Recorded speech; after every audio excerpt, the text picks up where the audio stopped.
Let us begin with the next section.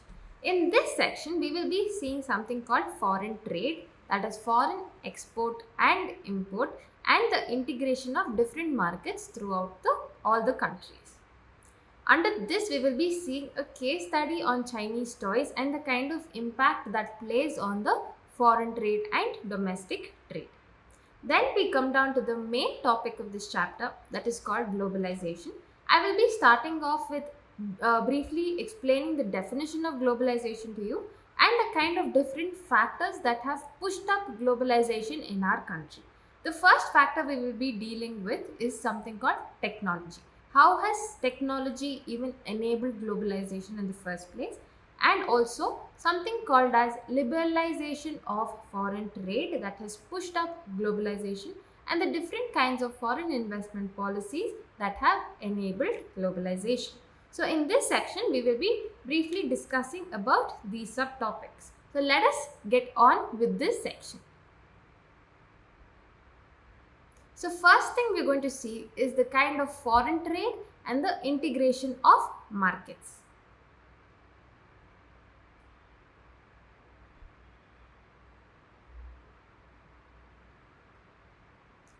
So for a long time, foreign trade has been the main channel that has been connecting different countries. Like how I've told you, when India was under the colonial rule of the British, we were exporting raw materials and importing finished cloth from the British.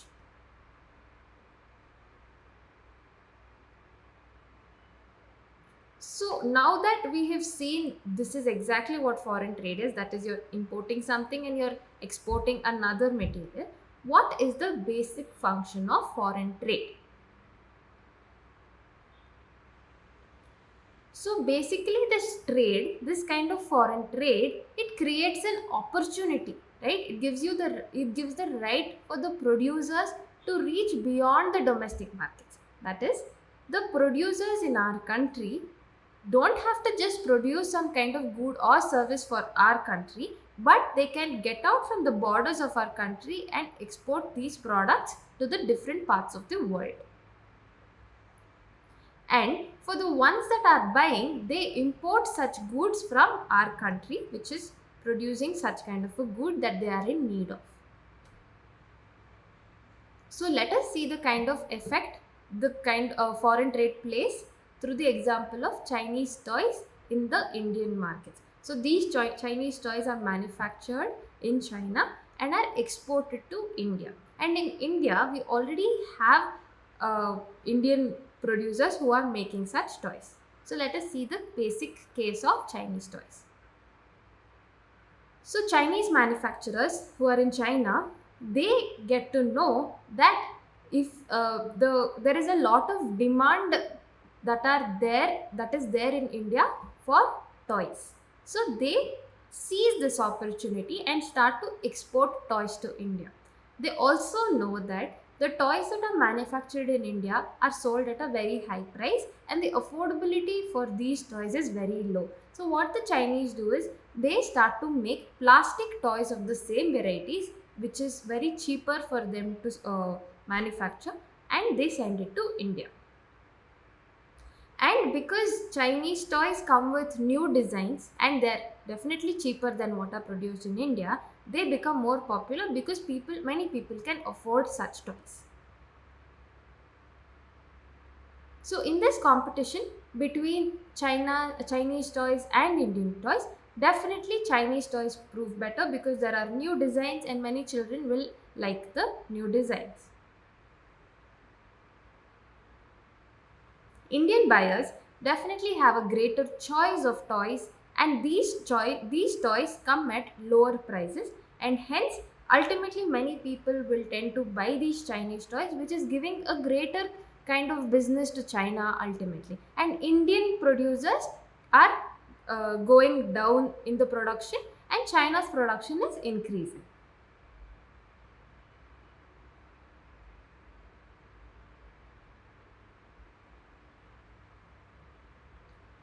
So when you open trade between countries, goods travel from one market to another, how you've seen the toys traveling from China to India.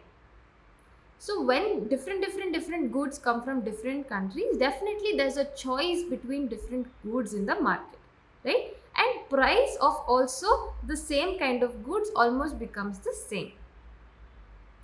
And producers in these two countries now closely become each other's competition, even though they are separated by different miles, thousand kinds of miles, right? Even if they're 1,000 kilometers apart, in the production of certain goods that are there in the market, they start close competition. Like example, in the Chinese toys example, regarding toys, China and India are heavily competing against each other despite China being many kilometers away. So, foreign trade, the basic necessity of foreign trade is to connect the markets or integrate the markets in the different countries, because generally the choice of goods increases. So now that we've seen foreign trade, let us move on to what exactly is globalization. In the past 20 to 30 years, more and more MNCs have been looking for locations around the world which would become ultimately cheap for their production so that they can get good profits out of it. And when they find such a place which is very good for their production, they start to invest their kind of money into building a factory or etc. Let us take an example. There is a car manufacturing plant of Ford Motors in India, and this Ford Motors that is there in India, it not only produces cars for the Indian market consumption, but it also exports the cars to the other developing countries where there is high demand for Ford Motors. It also exports the different kinds of car components that has been manufactured in India to different kinds of Ford motor factories that are established in other parts of the world apart from India. So this is exactly how there is a kind of interconnectedness.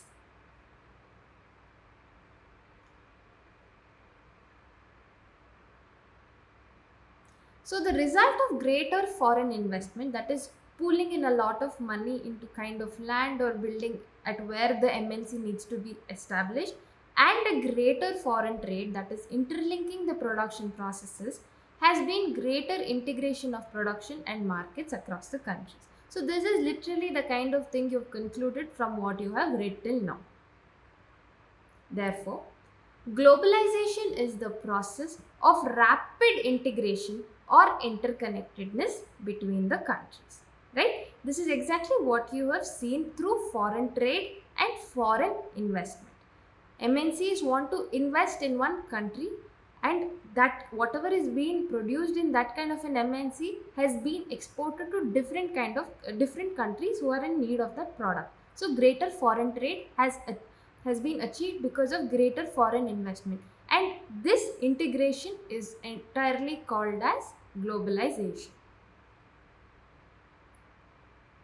So there are more and more goods and services, more kind of investments, and more kinds of different kinds of technology that are moving across borders.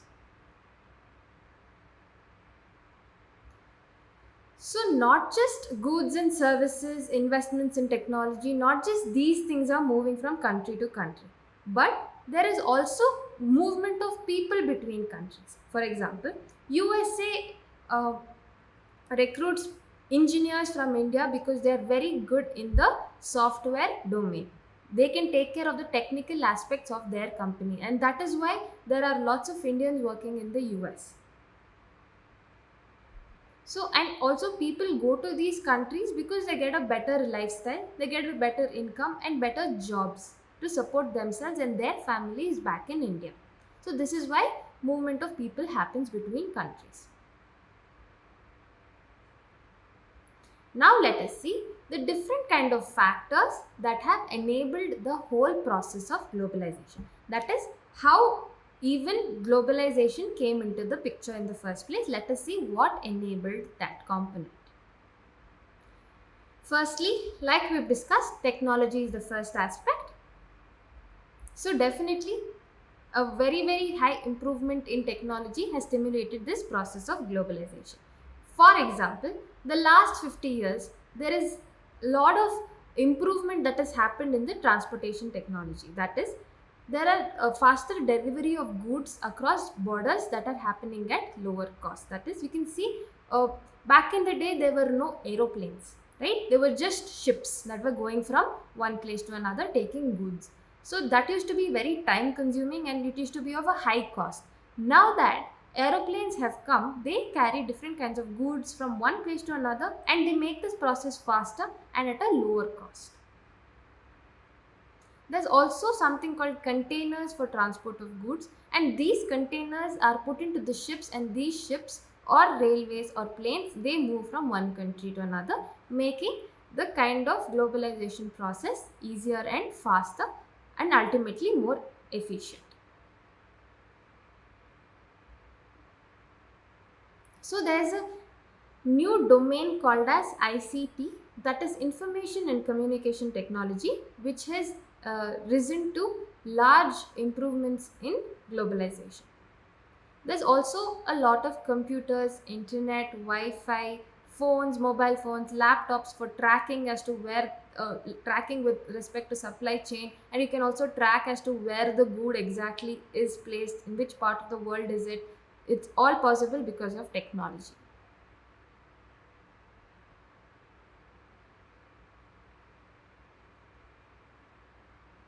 So there's a big revolution called as digital revolution, and digital revolution has occurred mainly because of the concept called internet. Internet that you and I use, for at least for now, to listen to this class as well.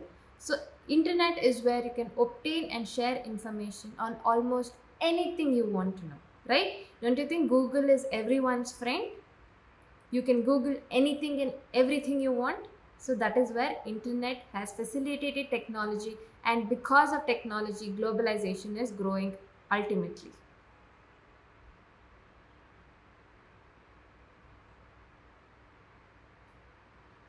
So it is also because of this kind of internet that we can send emails to different our employers or the ones who are waiting for these goods in other kinds of countries, and you can also talk to them. For example, if you have relatives back in a distant country, you can talk to them over WhatsApp call because of internet, right? And all these come at a very, very low cost where you and I can afford it. Hence, this is how technology has played a great role. Next factor that has enabled globalization is something called liberalization of foreign trade and foreign investment policy. So let us exactly see what these are. Let's just get back to the example of where Indians were importing Chinese toys. So suppose, let us see, uh, the Indian government puts a kind of tax on import of these Chinese toys, right? So suppose the Chinese toys are being sold at rupees 400 per toy, and after tax it becomes rupees 550. What exactly would happen to these toys?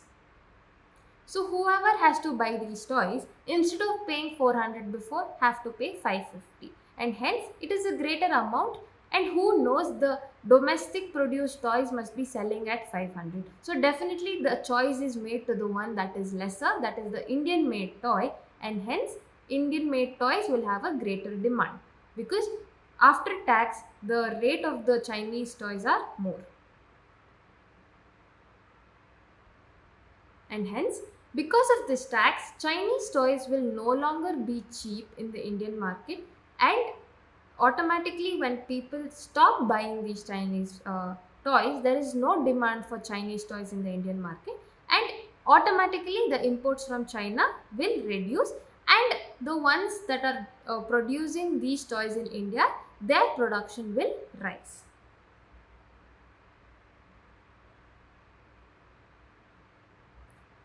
So what has happened in such an example? There was something called tax on imports. So this kind of tax is an example of trade barrier.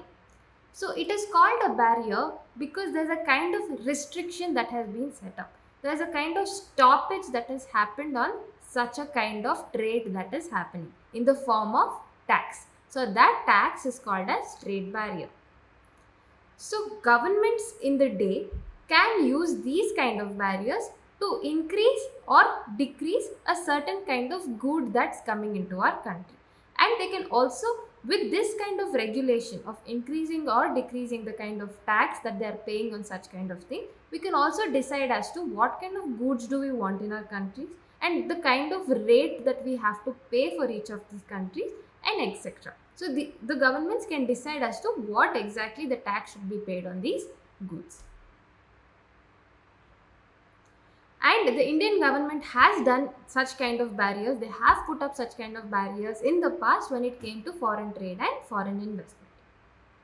So this was mainly done to protect the kind of producers that we have in our country. There were a lot of domestic producers that are producing goods in our country, and if we did not put any kind of barrier on their production, then there would be a lot of competition with the ones that are there in the foreign markets, and our producers would ultimately die, right? So in order to protect their production, we had to set up these barriers. And therefore India allowed imports of only essential items that we could not afford to produce, such as machinery, fertilizers, petroleum. So these and etc. And so these were some kind of components that we could not really produce on our own, or we could not produce for such a large population. So these were the only components where we could import. The others we could manage. Example, for food, we did not have to import food for a very long time because we were producing so much, especially after Green Revolution. So we did not have to do that. And it is also a very, very stated fact, right, that all developed countries are usually developing in the start, and ultimately after developing they become developed. So at the early stages of their development, they have given some kind of protection to the domestic producers so they can prosper. So in the year 1991, there were a large policy changes that were made in India when it came to foreign trade.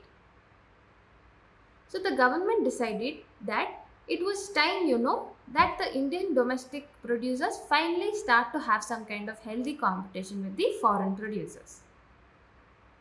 They also felt that this kind of a healthy competition could enable the domestic producers to improvise on their products and improve their quality. And therefore, the barriers that were set up in the late 1950s were finally removed, and the goods could be imported and exported easily, and also foreign companies could come set up their bases and offices in India.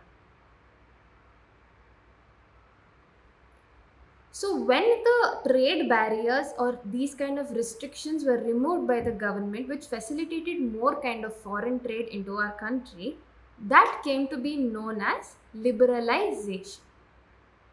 So once liberalization of trade and businesses were allowed, this free making of decisions was there whether you want to import such a good or export such a good.